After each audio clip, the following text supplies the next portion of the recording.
ప్రియులరా, మరి యెషయా గ్రంథకర్త సెలవిస్తూ ఉన్నాడు, భూదిగంతముల వరకు మీరు నాకు సాక్షులైందురని.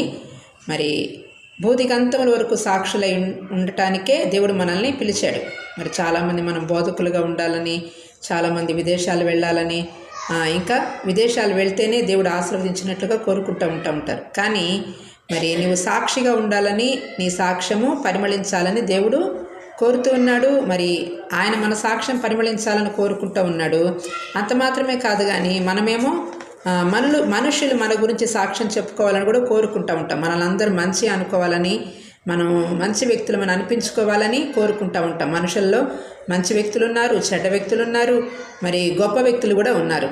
మరి చెడ్డ వ్యక్తులకి చెడ్డ సాక్ష్యం ఉంటుంది, వారి యొక్క ప్రవర్తన బట్టి. మంచి వ్యక్తులకి వారి యొక్క మంచి క్రియలను బట్టి, వారి మంచి స్వభావాన్ని బట్టి మంచి సాక్ష్యం ఉంటుంది, మంచి వ్యక్తులుగా పేరు పొందుతారు. అయితే నువ్వు గొప్ప వ్యక్తిగా ఉండాలని దేవుడు కోరుకుంటూ ఉన్నాడు. మరి గొప్ప వ్యక్తులు గొప్ప కార్యాలు చేస్తేనే గొప్ప వ్యక్తులని పిలువబడతారు. కాబట్టి యేసుక్రీస్తు నమ్ముకున్న నీవు గొప్ప సాక్ష్యం కలిగి ఉండాలని ఆయన ఆశపడుతూ ఉన్నాడు. అంతేకాదుగా నీ భూమి మీద సాక్ష్యం ఎంతో కోరుకోవడం కోసము మనము అంతరంగం చెడుగా ఉన్నా కానీ పైకి మాత్రం మనం మంచిగా మాట్లాడుతూ మరి అందరి దగ్గర మంచి సాక్ష్యాన్ని పొందుకుంటాం. కానీ దేవుడేమో అంతరంగాన్ని చూసేటువంటి దేవుడు. ఆయన మరి బైబిల్ గ్రంథంలో ఆయన భక్తుల గురించి కూడా కొన్ని సాక్ష్యాలని మనకి ఇచ్చాడు. మరి నోవహును గురించి సాక్ష్యం ఇస్తాడు. ఏమైనా ఆదికాండం 7వ అధ్యాయం 1వ వచనంలో, ఈ తరము వారిలో నీవే నా ఎదుట నీతిమంతుడుగా ఉన్నావు అనని, నీవు నీ ఇంటి వారు కూడా ఓడలో ప్రవేశించండి మరి నోహను గురించి సాక్ష్యం ఇస్తూ తన కుటుంబాన్ని కాపాడినట్లుగా మన బైబిల్ గ్రంథంలో చూస్తూ ఉన్నాం. మరొక వ్యక్తి మోషేను గురించి సాక్ష్యం ఇస్తాడు. సంఖ్యాకాండం 12వ అధ్యాయము 7వ వచనములో, నా ఇల్లంతటిలో నమ్మకమైన వాడు. మరి మోషే మిక్కిలి సాత్వికుడు అని కూడా సాక్ష్యం ఇచ్చాడు దేవుడు. మరి అదేవిధంగా ఫినెహాసును గురించి సాక్ష్యం ఇస్తాడు. ఏమని అంటే సంఖ్యాకాండం 25వ అధ్యాయం 11 నుండి 13 వచనాలు ఈ మాట వ్రాయబడతా ఉంది, అతడు తన దేవుని విషయమందు ఆసక్తి గలవాడు అని. ప్రియులారా, మరి ఆసక్తి, ప్రారంభంలో ఉన్న ఆసక్తి ఇప్పుడు కూడా ఉండటంలా. ఎందుకని అంటే మాంద్యత్వం ఏర్పడటం వల్ల, మాంద్యత్వం అంటే మందులైపోతున్నారు, తిండి ఎక్కువైపోయి, మరి ఇంకా చక్కటి భవనాలు వచ్చేసరికి, చక్కని సౌఖ్యం వచ్చేసరికి, ఒకప్పుడు చిన్నప్పుడు ఇంతకుముందు కాలంలో రేకుల షెడ్లో ఉన్నప్పుడు గబగబా పని చేసుకొని ఇంటింటికి తిరిగి స్వార్థ ప్రకటిస్తూ ఉండేదాన్ని. మరి కానీ ఇప్పుడు బిల్డింగ్ వచ్చేసరికి ఏమైపోయిందంటే మెయింటెనెన్స్ ఎక్కువైపోయింది, సమయము దీనికే సరిపోతూ ఉంది. మరి అది శుభ్రం లేకపోయేసరికి ఇంట్లో మళ్ళీ వాళ్ళ చేత ఎందుకు చివాట్లు అని చెప్పేసానని, మరి ఇప్పుడు ఇల్లే ఏమంటారు, ఇల్లే కైలాసము అన్నట్టుగా, మరి ఇల్లు గృహమే కదా స్వర్గసీమ అని ఒక కవి చెప్పాడు, నిజమే. కానీ మరి మొదటి ఆసక్తిని కోల్పోకుండా చూసుకోవాల్సిన బాధ్యత మన మీద ఉంది. మరి ఆ దిశగా కూడా నా కొరకు కూడా ప్రార్థన చేయండి. నేను ఈ విషయంలో బలహీనమయ్యానని బాధపడుతూ ఉన్నా. ఆసక్తి హృదయంలో ఉంది, కానీ అంతకుముందు వెళ్ళినట్టుగా వెళ్తూ ఉంటే ఇల్లు శుభ్రం లేదని చెప్పేసానని బాధపడుతూ ఉంటారు. కాబట్టి దానికోసం మనుషులను పెట్టుకుంటేనే వాళ్ళు టైంకి రారు, మరి టైంకి చేయకపోవటము, ఇలాగా సతమతమైపోతూ ఉంది. కాబట్టి ప్రియులారా, ఫినెహాసు తన దేవుని విషయం ముందు ఆసక్తి కలిగి ఆనాడు మరి ఇశ్రాయేలీయుల కొరకు ప్రాయశ్చిత్తం చేశారంట. కాబట్టి నీవు కూడా ఆ ఆసక్తిని కోల్పోకుండా దేవుని ప్రజల కొరకు, నశించిపోతున్న ఆత్మల కొరకు, దేవునికి మనుషులకు మధ్యలో నిలబడి ప్రాయశ్చిత్తం చేయవలసిన వ్యక్తివిగా ఉండాలని దేవుని వాక్యం బోధిస్తూ ఉన్నాడు. మరొక వ్యక్తి యోబును గురించి సాక్ష్యం ఇస్తాడు. యోబు వంటి మానవుడెవడు, అతడు అవమానమును మంచినీళ్ళ వలె పానము చేశాడని చెప్పేసానని. ప్రియులారా, యోబుని గురించి 1వ అధ్యాయం 8వ వచనంలో, యోబు న్యాయవంతుడు, యథార్థవంతుడు, యెహోవా యందు భయభక్తులు కలిగి చెడుతనము విసర్జించినవాడు అని కూడా దేవుని లేఖనం సెలవిస్తూ ఉంది. కాబట్టి దేవుడే ఒక వ్యక్తిని గురించి సాక్ష్యం ఇవ్వటము చాలా గొప్ప విషయం. ఈ లోకంలో ఉన్న సాక్ష్యము కొద్ది రోజులు నీకు ఉండొచ్చు, కొద్ది రోజులు నీ మీద బురద చల్లి నిన్ను, నీ సాక్ష్యాన్ని మరి కొంతమంది అవమానపరిచేవారు ఉంటారు. కానీ అవమానపరిచేవారు ఉన్నా కానీ నువ్వు నిలబడి చక్కగా ప్రార్థన చేసుకున్నట్టు ఒకనొక సమయంలో నాకు చాలా నింద వచ్చి పడింది.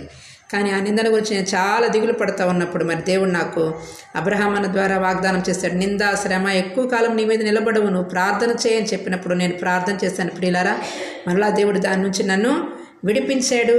ఆయన గొప్ప చేశాడు. శ్రమ నుండి, శోధన నుండి నన్ను తప్పించాడు. మరలా గొప్ప సమాధానాన్ని కలుగచేశాడు. కాబట్టి ఇంకా నింద, అవమానం రాకుండా చూసుకోవాల్సిన బాధ్యత కూడా మనదే. అనాలోచితంగా ప్రార్థనాపూర్వకంగా ఎక్కడికన్నా వెళ్తే మరి అలాగే జరుగుతుంది. కాబట్టి ప్రార్థనా శక్తితో నువ్వు బలంగా ముందుకు వెళ్తే నీకేది కూడా కాదు. కానీ ప్రార్థనా పరుల మీద ఎప్పుడు కూడా రాళ్ళు రువ్వాలని చూసేటువంటి సాతానుడు ఒకడున్నాడు. వాడు మనుషుల్లో నుంచి రకరకాలుగా క్రియ జరిగిస్తూ ఉంటాడు. చూడండి, దేవుని వాక్యం వినపడుతున్నా కానీ మరి ఆ వాక్యానికి దగ్గరగా లేకపోవటం ఎంతో శోచనీయం. కాబట్టి దేవుని వాక్యం నీకు సమీపంగా ఉన్నప్పుడు దాన్ని నీవు స్వీకరించాలి.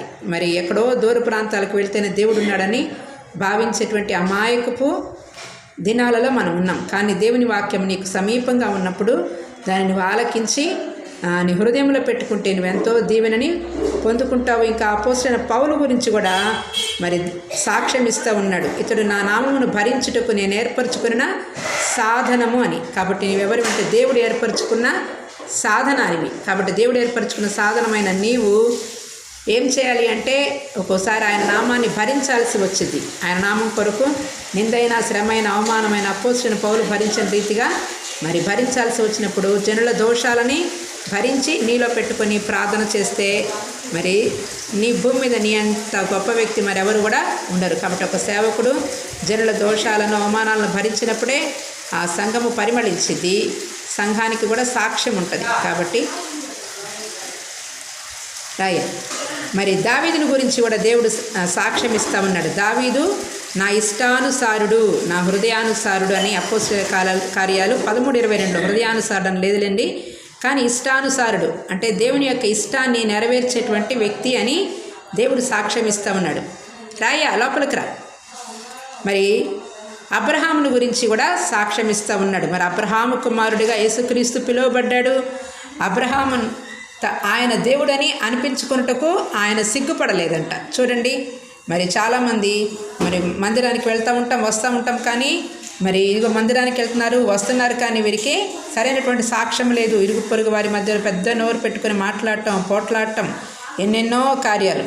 మరి దేవుని కొరకు మన హృదయాలని ఎక్కడ ఆయనకు వశం చేసుకోవాలి, ఆయనకు మనం ఇష్టంగా ఉండాలి.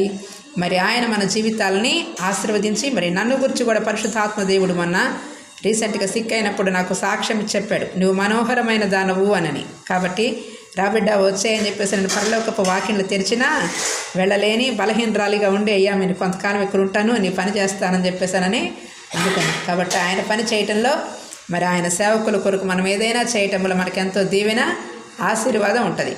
దేవుడి మాటలు దీవించును గాక. ఆమేన్.